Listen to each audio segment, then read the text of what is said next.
Monsieur Bellil, bonjour. On parle aujourd'hui un petit peu de Brexit par la bande, parce que, bon, oui, les Britanniques ont choisi de quitter l'Union européenne.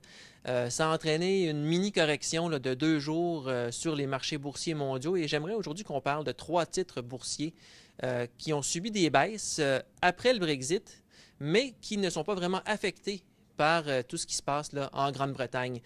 Vous voulez d'abord parler d'Element Financial, donc la compagnie de gestion de flotte de véhicules et de services financiers. Qu'est-ce que vous en pensez? Ben, ce que je pense, c'est un titre qui a baissé d'environ 9 depuis l'annonce du Brexit, finalement. Ils n'ont presque pas d'opérations au Royaume-Uni. Donc, selon moi, c'est une excellente opportunité d'achat. Je pense que le titre pourrait valoir 19 à 20 surtout après la séparation en deux de la compagnie qui va survenir cet automne. Une chose à savoir, c'est que les banques sont généralement le secteur qui a été le plus impacté par Brexit, surtout en Europe, où on a eu des baisses de 30-40 dans certaines banques, mais aussi les banques plus globales, comme par exemple Citigroup ou JP Morgan.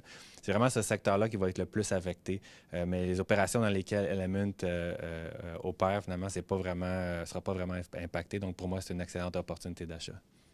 Et maintenant aussi, vous voulez nous parler de la société de services d'ingénierie Stantec. Oui, encore même son de cloche, un titre qui est en baisse de plus de 6 mais qui a quelques opérations au Royaume-Uni, mais c'est surtout des services pour les aqueducs, et donc des services publics, des dépenses qui ne sont pas impactées par le Brexit, tandis que la compagnie vient de terminer une très grosse acquisition d'une entreprise qui a beaucoup d'opérations aux États-Unis, où c'est là que la croissance va surtout se produire ces prochaines années. Donc, une baisse dans un titre qui, selon nous, donne une opportunité d'achat.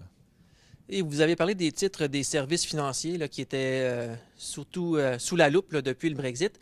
Et là, voulez nous parler d'une compagnie d'assurance et de services de réassurance, Aon. Oui, bien, ce qu'il faut savoir, c'est que Aon s'est beaucoup transformé ces dernières années. Donc, ils sont en partie un courtier assurance et réassurance et un consultant en gestion de risque. Mais une autre grosse partie de l'entreprise maintenant, c'est suite à l'achat de Hewitt, ils sont maintenant dans la consultation en ressources humaines. Et cette partie-là de l'entreprise est en excellente croissance. Et les marchés dans lesquels Aon évolue ne seront pas tellement impactés par le Brexit, même si l'entreprise elle-même a son domicile au Royaume-Uni. Et même, il y a des dirigeants de l'entreprise qui étaient à Montréal cette semaine que j'ai rencontrés.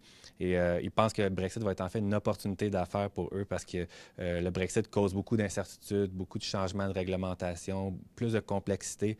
Et cette entreprise-là, c'est son travail d'aider ses clients à naviguer à travers ça.